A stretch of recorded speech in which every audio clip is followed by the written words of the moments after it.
Welcome to my next video. आज की video का टॉपिक आपने देख लिया होगा, जो कि है कनाडा टोटल एक्सपेंस। जब भी कोई बच्चा बाहर पढ़ने जाने का सोचता है, स्पेशली कनाडा का, तो उसमें एक डाउट उसके मन में चलता है कि कितना एक्सपेंस होगा। तो आज हम आपका डाउट क्लियर कर देंगे। जितने भी आपके स्टेप्स में आपके जितना भी एक्सपेंस लगता है, वो हम आपको डिटेल बाय डिटेल समझाएंगे। सो प्लीज़ वीडियो स्किप ना करें, एंड तक बने रहे। चलिए स्टार्ट करते हैं। सबसे पहला स्टेप जो रहता है वो रहता है आइल्स का।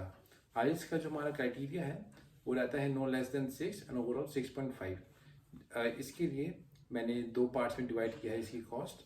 फर्स्ट रहती है आपकी कोचिंग, दूसरा रहता है आपका आइल्स का एग्ज़ाम।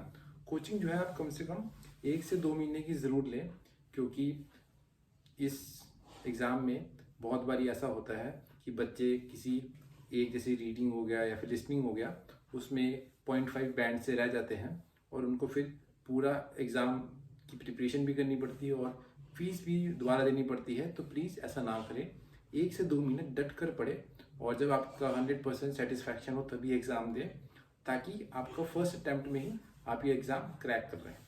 जैसे ये एग्ज़ाम आप क्रैक करते हैं, सो जो सेकेंड स्टेप रहता है वो रहता है आप अपने कॉलेज में अप्लाई करते हैं। कॉलेज में अप्लाई की भी फीस रहती है। कुछ कॉलेजेस जैसे टॉप के हैं, जैसे टोरंटो की अगर बात करें तो वहाँ पे हम्बर है, जॉर्ज ब्राउन है, सेंटिनियल है, सेनेका है। जितने भी कॉलेज है इनकी अप्लाइंग फीस है जो कि $40 से $99 रहती है। इसके लिए आप कम से कम 10 to 15,000 रुपीज़ अलग से रखें, ताकि आप कम से कम 2 से 3 कॉलेजेस में अप्लाई करें। कुछ कॉलेजेस ऐसे जैसे लैम्पटन हो गया, नॉर्दर्न हो गया, इनकी जो फीस है वो ज़ीरो रहती है। इसमें आप बिना किसी फीस के अप्लाई कर सकते हैं। इन कॉलेजेस में भी अप्लाई ज़रूर करें, क्योंकि ये कॉलेजेस बहुत अच्छे हैं। मीडियम लेवल के हैं, पढ़ाई कम होती है, बट इनकी रैंकिंग जो है बहुत अच्छी आती है। इसके बाद जो हमारा रहता है, जैसे ही आपका कॉलेज जो है आपका ऑफर लेटर एक्सेप्ट कर लेता है और वो आपको ऑफर लेटर भेजता है, उसमें आपकी कॉलेज की फ़ीस मेंशन होती है जो आपको पूरे 1 साल की देनी होती है, और एक एंड डेट भी मेंशन होती है। उस एंड डेट से पहले आपको अपनी फ़ीस पे करनी होती है, नहीं तो जो आपका ऑफर लेटर होता है वो रिवोक हो जाता है।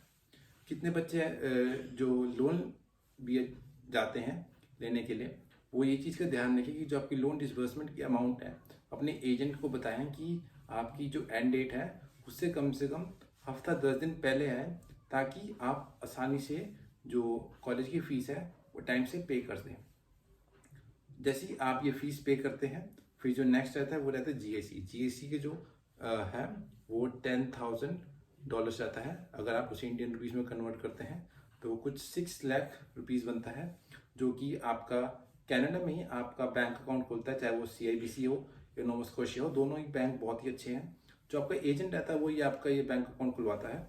इसके बाद जो हमारा नेक्स्ट आता है वो रहता है आपकी फ़्लाइट का। फ़्लाइट का मैं बोलूँगा कि जैसे ही आप वीज़ा के लिए अप्लाई करते हैं, तो तभी अपनी जो फ़्लाइट है, वीज़ा से पहले ही अपनी आप इनटेक दे चुके हैं, आपके पास ऑफ़र लेटर आ चुका है।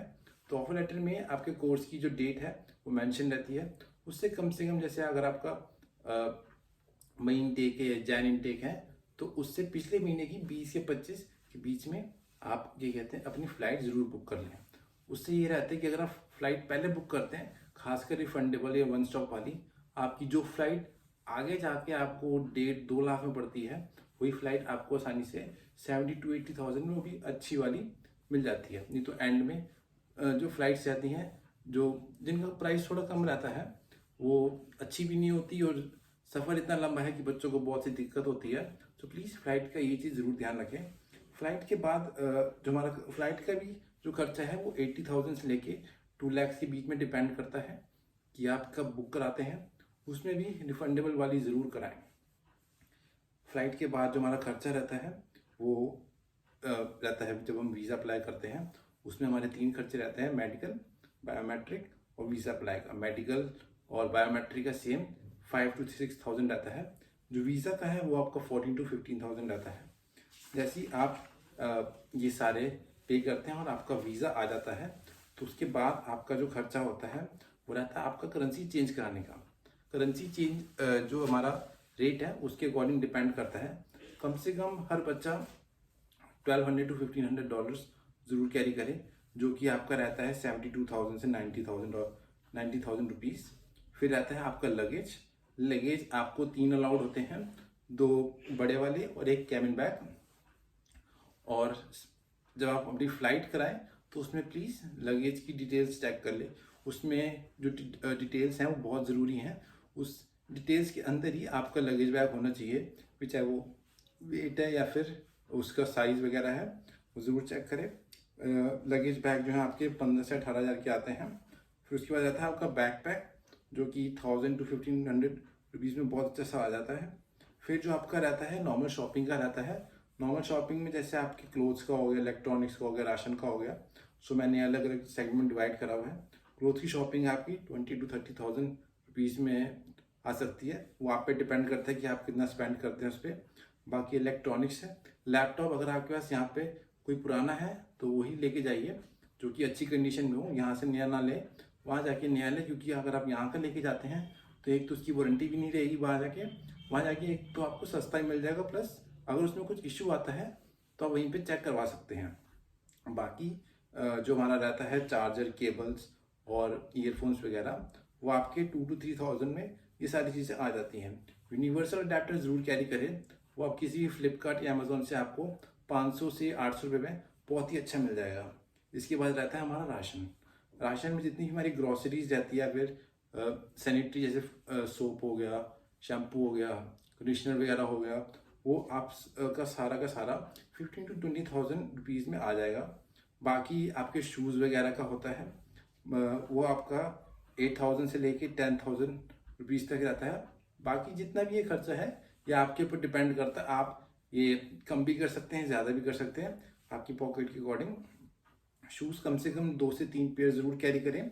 इसके बाद रहता है आपका पैकिंग, जो आपके बैग होते हैं उन्हें ज़रूर एयरपोर्ट पे जाके पैक करवा लें। वहाँ पे मशीन्स होती है बड़ी बड़ी, जो भी आपके लगेज बैग होते हैं, स्पेशली जो बड़े वाले होते हैं, उन्हें ज़रूर पैक करवा लें। उनका कुछ 500 रुपीज़ लगता है। एयरपोर्ट पे मशीन्स होती हैं जो फटाफट से उनको प्लास्टिक रैप कर देती हैं। नहीं तो अपने घर से भी क्या कहते हैं प्लास्टिक रैप करके जा सकते हैं। अगर आपके पास घर पे अवेलेबल नहीं है तो एयरपोर्ट पे 500 रुपीज़ लगते हैं, वहाँ पे आपके दोनों ही बैग पैक हो जाते हैं। सो अगर हम टोटल की खर्चा करें, हमारा आइल से लेके लास्ट शॉपिंग तक का, तो ये खर्चा कुछ हमारा बैठता है 20 lakhs to 21 lakhs। ये जितना भी खर्चा है ये एक अप्रोक्सीमेट है, डिपेंड करता है कि आपका आइल्स फर्स्ट अटेम्प्ट में क्लियर हुआ है, आपकी फ़्लाइट क्या कहते हैं कितने की पड़ी है आपको, आपके कॉलेज की फ़ीस कितनी है। ये चीज़ें वेरिएबल्स होती हैं। ये क्या कहते हैं हर किसी की सेम नहीं रहती, किसी की ऊपर नीचे भी हो सकती है। सो इसके अकॉर्डिंग जो आपका खर्चा है अप्रॉक्स 20 to 22 lakhs हो सकता है। सो आज की वीडियो में इतना ही था। Thank you. अगर आपको वीडियो पसंद आई तो प्लीज़ ज़रूर सब्सक्राइब करें। Bye bye.